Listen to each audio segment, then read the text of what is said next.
баща беше най-добрият човек и доктор, който познавах. Спасявал е живота на стотици хора. Никога няма да забравя деня 30 ноември, когато ни изпратиха при баба и дядо. Защото те влизаха в ковид отделение, заедно с мама. Ние по-късно разбрахме, че тата се е разболял. Това беше най-тъжната Коледа без тати и мама. Мама казва, че той не е умрял, а ни гледа от небето и винаги ще ни помага.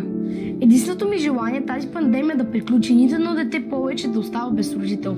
Аз ще продължа да бъда най-добрата в къса и всеки един мой успех ще посещавам на него. За нас той беше най-добрият баща и винаги ще си остане такъв. Обичаме детата. Тази стипендия как би се справяла? Много трудно. Просто това е една голяма помощ, за която съм благодарна. И не само аз, и другите дечица, които я получават.